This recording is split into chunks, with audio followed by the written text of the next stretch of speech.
हमारे वृंदावन में गोरीलाल कुंज परंपरा में श्री रसिक देव जी महाराज,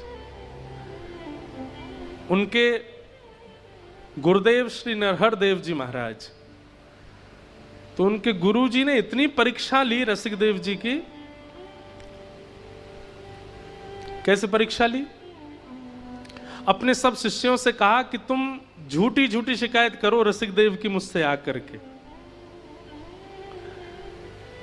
सब शिष्यगण जाते और गुरुजी से झूठी शिकायत करते, बोले देखिए ना महाराज, इन्होंने हमारा कमंडल फेंक दिया, इन्होंने हमारे वस्त्र फेंक दिए, हमारे साथ ऐसा किया।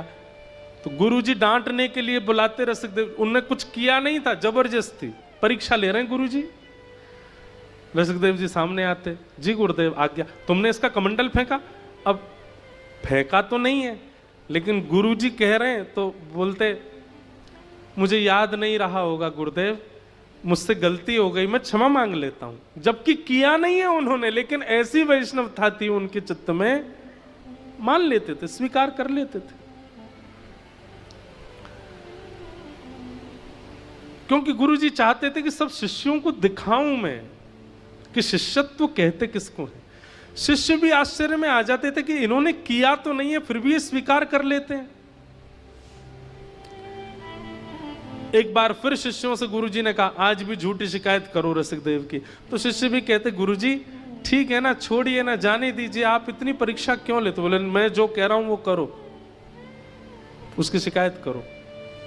सबने जाके शिकायत कर दी। बोले गुरुजी रसिक देव जी ऐसा ऐसा कर रहे हैं। गुरुजी ने शिकायत सुन करके बुलाया, बोले तुमने ऐसा किया? बोले नहीं गुरुदेव, मैंने ऐसा नहीं किया। बोले सुनो, हमसे विवाद करते हो, हमसे अपवाद करते हो, स्वीकार भी नहीं करते हो, चलो हम तुम्हें दंड देते हैं, क्या आश्रम छोड़ के चले जाओ। कोई दंड, कोई गलती ना करने पर यह दंड दिया गया कि आश्रम छोड़ के चले जाओ,